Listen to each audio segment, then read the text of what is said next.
semuanya aku. Dunia boleh saja menahanku. Ku punya doa ibu. Oke, sebelumnya makasih banyak buat Kak Raka sama temennya udah mau menyempatkan waktu untuk kita wawancarain untuk memenuhi tugas dasar-dasar humas dari dosen pengampu Bu Riza. Kabar kakak-kakaknya gimana nih ya? Ya sehat sih. Kalau kabar masih sehat ya, alhamdulillah ya. Gimana kalian kabarnya juga nih?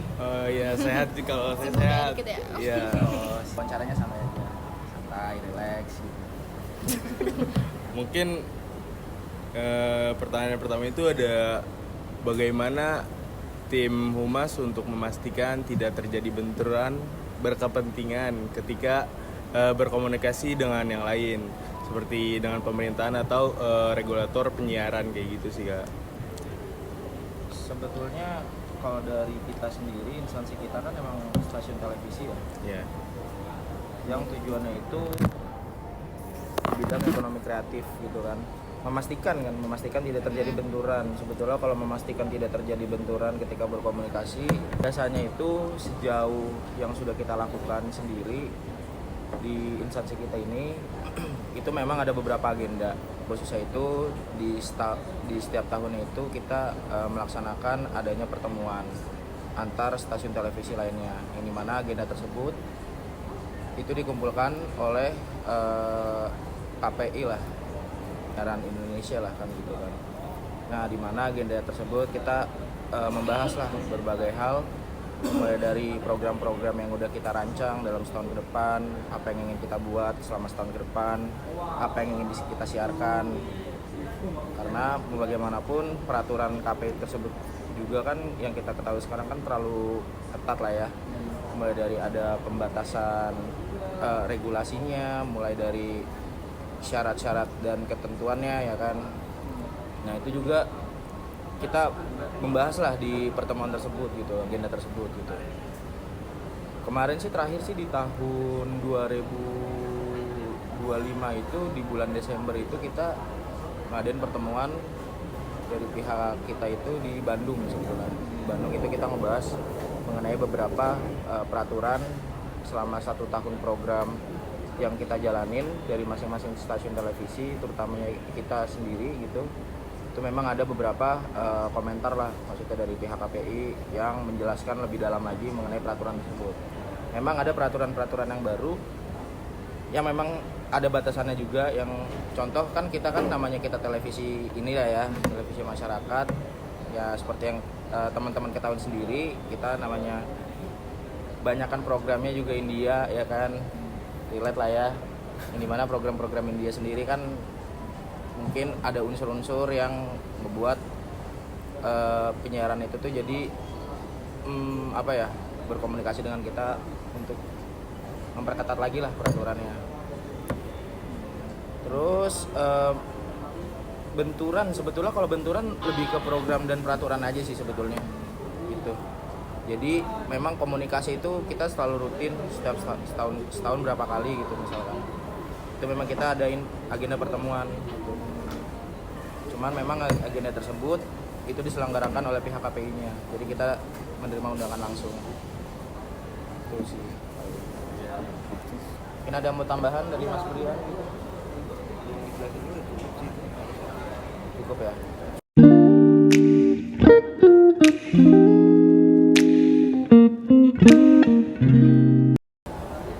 Lanjut pertanyaan kedua mungkin ya. Langkah konkret untuk menghindari penyebaran informasi yang bias atau menyesatkan dalam program atau kampanye. Langkah konkret ya, kita mempergunakan media sosial kita, dari Instagram, dari TikTok, dari YouTube ya kan. Terus juga kita juga sering kok masang-masang kampanye melalui iklan-iklan di program, di setiap program lah, maksudnya kayak terakhir tuh kita tuh kalau mengenai kampanye itu, kampanye yang kita posting itu karena kan baru-baru ini kan lagi ini ya, baru kemarin lah ya, event mudik itu kan terlaksana kan. Nah itu tuh kita tuh masang kayak pemberitaan tentang mudik terkini lah, atau bahasanya penyiaran yang memberikan informasi yang jelas kepada masyarakat gitu, dimana bahwasannya mudik itu lebih berhati-hati contohnya, kayak gitu sih kurang lebihnya. Ada tambahan? Ada tambahan Mas Priyan?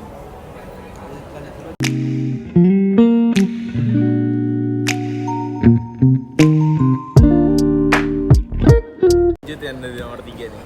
Bisa diceritakan contoh program atau kegiatan yang melibatkan masyarakat secara langsung? Kalau contoh program yang melibatkan masyarakat secara langsung itu yang terdekat aja ya. Iya. Kayak kemarin tuh ada Antv Mudik Keren, itu juga kita melibatkan masyarakat secara langsung, kita ngepostingin gimana caranya, terus itu open for public juga, jadi kayak semuanya bisa untuk daftar di situ lah. Ya. Dan itu ada 3 kota, Jogja, Solo, Surabaya. Iya betul. Iya, itu 3 kota itu. Itu bisa diikutin sama semua masyarakat yang pengen ikut gitu ya? Bisa semua masyarakat. Nah itu diceknya di IG-nya Antv. Oh. Ada berarti cara untuk ikutnya seperti kayak daftar kayak gitu. Nah iya, tata cara registrasinya bisa dilihat aja di IG-nya Antv. Ya, sebetulnya cara kita mempromosikan Antv Mudik Keren ini ya melalui Instagram sebetulnya.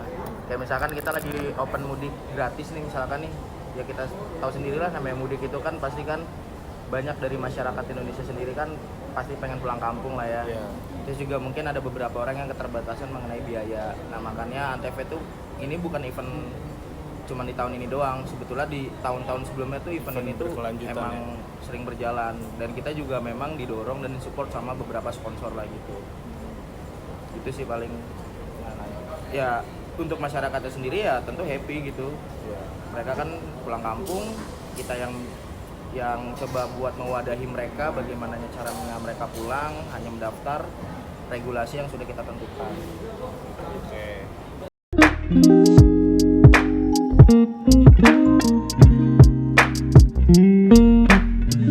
Kalau cara tim kakak menyampaikan informasi kebijakan kepada masyarakat biar mudah dipahami, biar nggak Miskomunikasi. iya miskomunikasi, kayak kesalahan pahaman masyarakat sama ini Antv-nya. Cara penyampaiannya itu bagaimana gitu? Cara penyampaiannya ya kita kan sebetulnya punya grup ya sebetulnya ya, di Antv sendiri kan punya grup, itu kita ada grup Antv Lovers, di mana di grup itu tuh sebetulnya di WhatsApp ini tuh ya banyak penonton setia Antv yang menanyakan perihal mungkin program, mungkin apa nih kedepannya dan segala macam hal dari jadwal Antv, mau program on air, mau program off air ya kan, dan bagaimana apa tadi?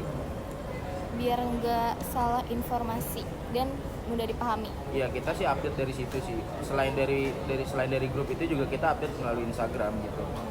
Dan juga kan pasti kan kita punya website gitu Iya. yang memberitahukan bahwasannya Antv ini akan menyelenggarakan program-program tersebut gitu. Buat nggak miskom sih ya itu tergantung dari orangnya itu gimana cara dia menanggapi informasinya sih. Contohnya ini sih ada contoh sih sebetulnya. Contohnya misalkan nih ada beberapa Antv lovers yang komen di Instagram kita, atau misalkan dia chat kita melalui DM Instagram. Ini mana mereka keluhkan mengenai kok channel Antv kok nggak ada nih di kita, bagaimana nih di daerah ini, di daerah ini, di daerah ini. Kita sebagai pelaku hak penyiaran itu membantu mereka dengan cara kita coba chat atau DM Instagramnya, atau misalkan kita coba memberi informasi seperti apa agar Antv ini ada siarannya di televisinya mereka. Iya. Kayak gitu sih.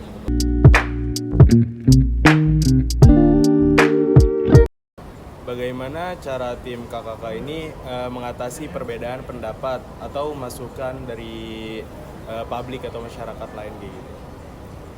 Kalau cara ngatasinnya kita juga pasti dengerin lah ya apa masukan dari publik. Nah terus ya kita saring juga lah pendapatnya gimana, kalau make sense atau apa pasti kita dengerin juga. Kita juga pasti akan improve untuk hal itu supaya tidak ada perbedaan lah, supaya satu visi. Yang sering terjadi tuh sebetulnya tuh mungkin ya namanya penonton setia kan, apalagi kan kita nyarinya kan film-filmnya kan banyak kan sih sebetulnya itu ya.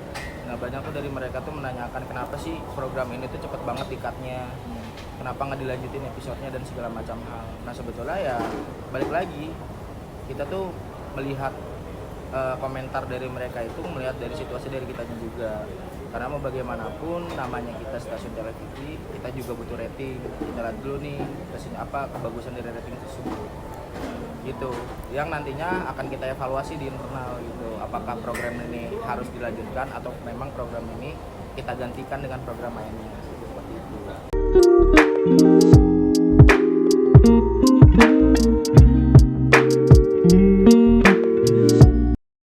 Menurut kakak-kakaknya, bagaimana masa depan public affairs di industri televisi?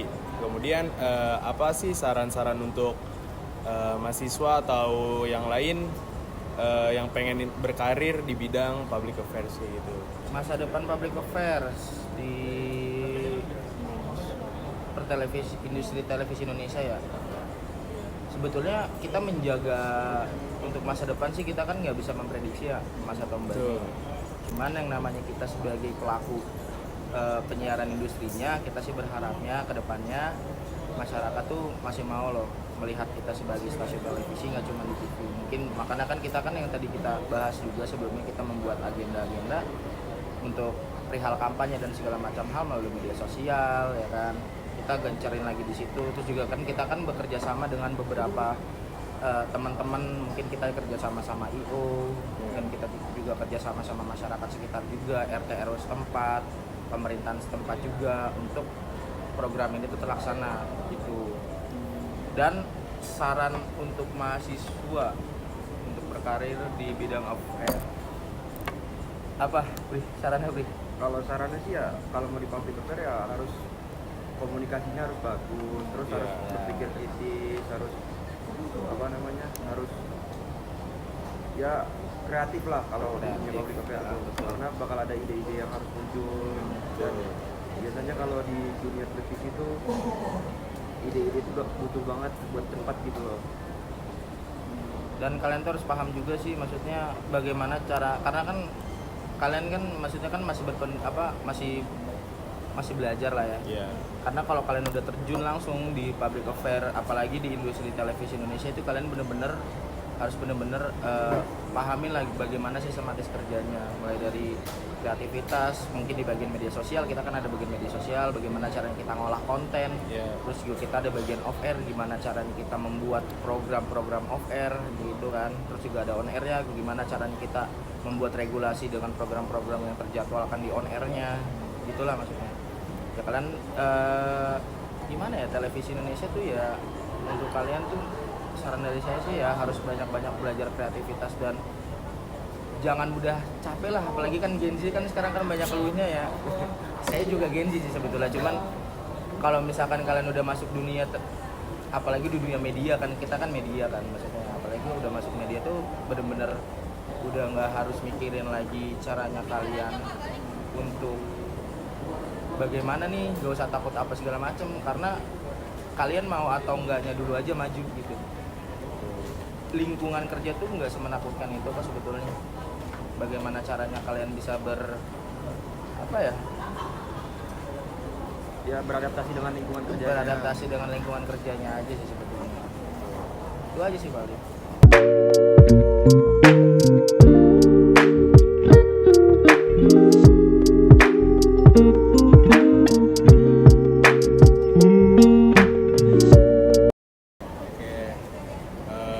Mungkin pertanyaan-pertanyaannya itu semua udah dijawab sama kakak-kakaknya. Kita makasih banyak udah dikasih kesempatan buat wawancaranya walaupun sebentar.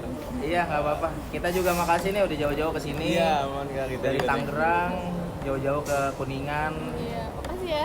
Iya, beneran lah. Kita respect lah sama kalian lah sebagai mahasiswa. Ya mungkin itu aja sih Kak yang pengen kita tanyain ke kakak dan wawancara-wawancara bareng kayak gini. Oke. Thank you. Dunia boleh saja